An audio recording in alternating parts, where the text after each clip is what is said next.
খবর 24 সাথে আপনাকে স্বাগত। নতুন নতুন খবর জানার জন্য আমাদের চ্যানেলে চোখ রাখুন। নমস্কার দর্শক বন্ধুরা, স্বাগত আমাদের এই চ্যানেলে। আরজিকর কাণ্ড অর্থাৎ তিলোত্তমা ধর্ষণ খুনে প্রথম থেকেই অভিযোগ উঠেছিল তথ্য প্রমাণ লোপাটের চেষ্টা চলছে।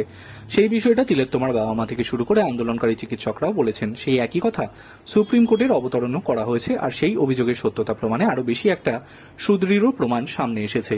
সেমিনার রুমে নীল রঙের একটা ম্যাট্রেসের উপর পড়েছিল তিলোত্তমা দেহ, কিন্তু তার শরীরের ওপর কি রঙের চাদর ছিল, চাদরের রং বদলেছে বারবার। অন্ততপক্ষে তিলোত্তমার বাবা মায়ের দেওয়া বয়ান এবং জুনিয়র চিকিৎসকদের দেওয়ার বয়ানে চাদরের রঙে পার্থক্য রয়েছে। আরজিকরের জুনিয়র ডাক্তারদের বয়ান অনুযায়ী নীল রঙের ম্যাট্রেসের ছবি তিলোত্তমার শরীরে ছিল নীল রঙের চাদর। সেমিনার রুম অর্থাৎ প্রেস কনফারেন্স অকারেন্সের একটি ছবি পর্যন্ত সোশ্যাল মিডিয়ায় প্রকাশ্যে আসে, সেখানে দেখা যায় নীল রঙের চাদর।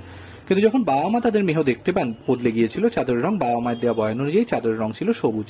হাসপাতাল থেকে ফোন পাওয়ার পর 12:10 মধ্যেই পৌঁছে গিয়েছিলেন বাবা মা, কিন্তু মেয়েকে দেখতে পেয়েছিলেন দুপুর 3:30। প্রশ্ন হলো, তাহলে মাঝের সময় কি চাদর কেউ বদলে দিয়েছে?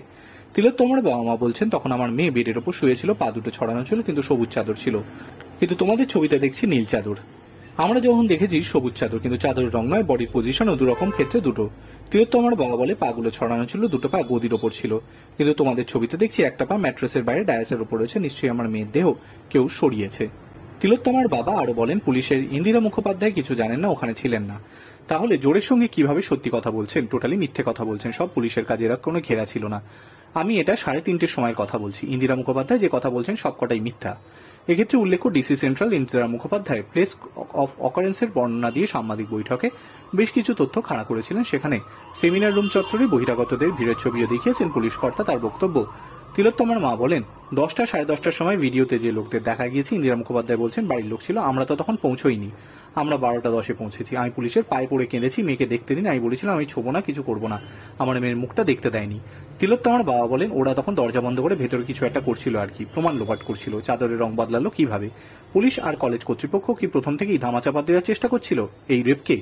চাদরের রং নীল থেকে সবুজ কিভাবে হলো? তথ্য প্রমাণ লোপাট। প্রাক্তন সিবিআই কর্তা উপেন বিশ্বাস বলে, এই তদন্তের একটা চুল সূঁচ দেখা যায় না, এমন জিনিসও যদি পরিবর্তন হয় তাহলে ধরে নেওয়া যায় তথ্য প্রমাণ লুকানোর চেষ্টা হয়েছে। সলিসিটর জেনারেল তুষার মেহতা সুপ্রিম কোর্টে জানিয়েছেন, আমার পক্ষে তদন্ত করা মুশকিল। সিন অফ ক্রাইম পরিবর্তন করা হয়েছে, নীল চাদর সবুজ হয়েছে, মানে পরিবর্তন হয়েছে। এটা একটা বড় অপরাধের প্রমাণ করে যদি আদালতে নিয়ে যাওয়া যায় তাহলে বড় শাস্তি হবে। একটা ঘরে যখন অপরাধ হয় তাহলে একজন কনস্টেবল পাঠিয়েও ঘর কর্ডন করা যায়। কলকাতা পুলিশে এক মহিলা কর্তা বলছেন, 11 ফুট নাকি কর্ডন ছাড়া ছিল। ওই 11 ফুটে কি বহিরাগতর প্রবেশ? বডির পজিশনও বদলানো হয়েছে। ফরেন্সিক বিশেষজ্ঞ অজয় গুপ্ত বলেন, কোনো জিনিস পরিবর্তন হওয়া মানেই প্রমাণ লোপাট। ক্রাইম সিন অল্টারেশন বড় অপরাধ, অভিযোগ দায়ের করা যেতে পারে। যারা ঢুকেছিলেন তাদের পরিচিতি জানতে হবে, জিজ্ঞাসাবাদ করতে হবে কিভাবে হলো। প্রতিবাদী চিকিৎসক সুবর্ণ গোস্বামী বলে, 9 তারিখের ঘটনা, 11 তারিখ পরিবারের সঙ্গে কথা বলে আমরা যখন সংবাদ মাধ্যমের সামনে প্রশ্নগুলো তুলেছিলাম, চিকিৎসক সংগঠন প্রশ্ন করে তুলেছি, কার সাথে কাকে আড়াল করতে তথ্য প্রমাণ লোপাট হচ্ছে, কারা তাতে যুক্ত। Bureau report.